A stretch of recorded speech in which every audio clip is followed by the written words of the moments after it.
LaMelo Ball grew up hearing one thing from his dad. If you want to be the best, you've got to sacrifice. At just 15, Melo scored 92 points in a single high school game, the second most in California history. A year later, he had his own signature shoe, was a reality TV star, and even drove a Lamborghini, while most kids his age didn't even have a license. But his life only got crazier. He became the youngest American to play pro basketball when he signed in Lithuania, later joined his dad's league, then returned for his senior year. The Ball family became basketball's version of the Kardashians, with cameras everywhere and constant headlines from his outspoken father. The pressure was insane, but Melo never backed down. Instead, he turned all that chaos into fuel. He made it to the NBA, proved the hype was real, and quickly rose to all-star status. With his flashy style, fearless mindset, elite passing, and high IQ, Melo has become one of the most unique young stars in the league. Some even believe he has the potential to be the face of the NBA soon. And really, why not? Somebody has to take that crown. Why not LaMelo Ball? LaMelo's basketball journey started almost as soon as he could walk, because his life was designed for the NBA. His father, LaVar, and mother, Tina, both played college ball, and LaVar had a vision. 3 sons, 3 lanes, all future stars. By the age of 4, Melo was already shooting with a regulation ball on a 10-foot rim. At 6, he made his first half-court shot, and by 7, he was draining them like it was nothing. Because he wasn't strong enough yet, he pushed the ball with both hands. But that didn't matter. The form, the confidence, the love for the game were already there. Basketball wasn't just a sport in the Ball family. It was their entire lifestyle. Every day was a competition, whether on the court or in the house, and Melo thrived in it. That fire to never lose, that edge passed down from his dad, became the core of who he was. Where most kids dribbled a ball only at practice, Melo lived with one in his hands every second. Going to the store, walking to a friend's house, even past a McDonald's, he kept a live dribble, crossing over trash cans and fire hydrants like they were defenders. From the start, LaVar made sure Melo always played against kids 5 or 6 years older. It wasn't easy. In fact, Melo wanted to quit basketball more than once, but LaVar never let him. People said he pushed his boys too hard, but he always replied, "If I have to push you, this isn't for you." For the Ball brothers, there was no plan B. Basketball wasn't just a game, it was the only way forward. LaVar believed if you worked hard enough and wanted it bad enough, anything was possible. And he was right there cheering, yelling, and toughening his kids up. At 6 years old, Melo jumped off a backyard wall into the pool again and again, until one day he sprained his ankle. He couldn't even walk, so his brother Leangelo carried him on his back. LaVar saw that and snapped, put him down. To him, even an injured Melo had to walk through the pain, because this wasn't just playtime, this was preparation for the future. Some people hated that style of parenting, saying it was too extreme. But look at the results. As soon as the boys came home from school, the system kicked in. Hundreds of shots on the machine. No excuses, no shortcuts, just reps, sweat, and discipline. LaVar wanted his sons to understand basketball was serious business, and Melo learned that lesson every single day. Lonzo was already one of the top high school players in the nation. Leangelo was solid, and LaVar had one dream: to see all 3 of his sons play varsity together. To make it happen, Melo skipped a grade, and at just 13 years old, barely 5'10" and 120 pounds, he stepped onto the court with his brothers at Chino Hills. That team wasn't just good, it was stacked. Alongside the Ball brothers were cousin Andre Ball and Onyeka Okongwu, a future NBA lottery pick. People thought Melo was too young and too small, but on his debut, he silenced everyone by scoring 27 points with 5 threes, showing confidence way beyond his age. From there, Chino Hills didn't just win, they dominated. They went 35-0, captured the state title, and were ranked #1 in the country. They averaged 122 points a game, blowing teams out by almost 30, including an insane 89-point win in their opener. But what really made headlines was their style. Chino Hills played the big ball system LaVar envisioned. Non-stop pace, fast breaks, and deep threes from anywhere on the court. Before the NBA fully embraced pace and space, before Steph Curry rewrote the record books, Chino Hills was already living it. Curry hit 16 threes from 30-plus feet in 2015. As a freshman in 2016, LaMelo hit more than that himself. He wasn't afraid to launch from half court, even if traditional coaches called it reckless. For Melo, there was no such thing as a bad shot if you practiced it. He had repped those 30 and 40-footers since he was a kid, and to him, shooting wide open from deep was smarter than forcing a contested jumper at the line. That mindset, fearless, creative, and unapologetic, defined him. What looked like chaos to others was his training made real, and in those moments, people realized this wasn't just a viral kid taking wild shots. It was the beginning of LaMelo Ball's rise as one of the most unique players basketball had ever seen. Chino Hills was already famous for their undefeated run and flashy style, but in the 2016-17 season, LaMelo Ball became something bigger, a viral star. In December 2016, against Rancho Mirage, Melo dribbled slowly across half-court, pointed at the line like he was calling a shot, and drilled a mid-court three. The crowd went wild, the clip exploded online, and even Steph Curry praised the 15-year-old's confidence. But the spotlight brought pressure. On February 4, 2017, Chino Hills lost, ending a 60-game streak, and Melo finally looked human. 3 days later, he shocked the world, dropping 92 points in a single game, 41 in the fourth quarter. It wasn't just scoring, it was domination. SportsCenter led with his highlights, and suddenly a kid too young to drive was the most talked-about player in basketball. The fame also brought backlash. Critics claimed his performance wasn't real basketball, pointing out cherry-picking and weak defense. Charles Barkley even called him out. But love him or hate him, Melo couldn't be ignored. He ended the season averaging 26.7 points and nearly 10 assists, earning a sophomore All-American first-team spot. At just 15, he wasn't just hype, he was a phenomenon.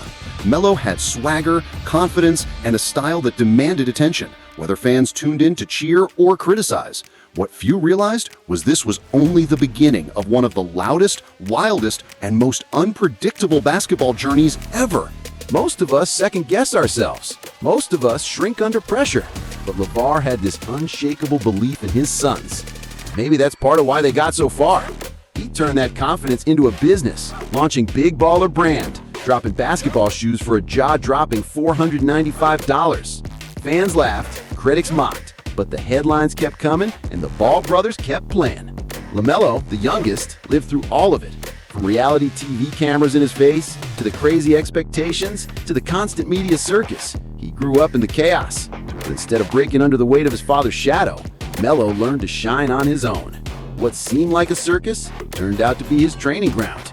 He turned pressure into fuel, criticism into motivation. And now, he's not just surviving in the NBA, he's dominating. At just 16, LaMelo Ball's world flipped. One moment, he was a viral sensation, scoring 92 points in a game, starting in a reality show, even driving a Lamborghini. The next, he was shipped off to Lithuania, a freezing small town far from California. In August 2017, LaVar Ball pulled him out of high school, signed him to struggling Prenai, and turned it into a Big Baller Brand stunt. Games were sponsored, cameras followed, and exhibitions replaced league play. For LaVar, it was business. For Melo, survival. Imagine being 16, barely speaking the language, stuck in harsh winters while your mom was recovering from a stroke. Most kids would have crumbled. Melo didn't. He just played. Against weak competition and BBB exhibitions, he dropped 30-plus points, keeping hype alive. But official league games told a different story. Melo struggled, averaging 6.5 points on 27% shooting in 8 appearances. Too skinny, inexperienced, still learning organized basketball. Meanwhile, LaVar clashed with coaches about playing time, adding chaos. Melo stayed silent. No excuses, no complaints. Lithuania wasn't glamorous. It was cold gyms, tough nights, and painful lessons. But those nights hardened him. They forced him to grow, to adapt, to fight. Even if the numbers didn't shine, this strange detour was his first true test, the place where the viral kid started becoming a professional. At 16, he became the youngest American to ever play professional basketball, signing in Lithuania. It sounded glamorous, but reality was rough. A teenager, far from home, weak coaching, heavy pressure, and nights where fame felt like a burden. Whispers spread, maybe Melo was all hype. When that ended, LaVar launched his own JBL league with Melo as the centerpiece. Melo put up huge stats, 40 points, 15 rebounds, 11 assists, but the league collapsed quickly, looking more like a circus than a stepping stone. His story could have ended there, written off as a failed experiment. But Melo didn't quit.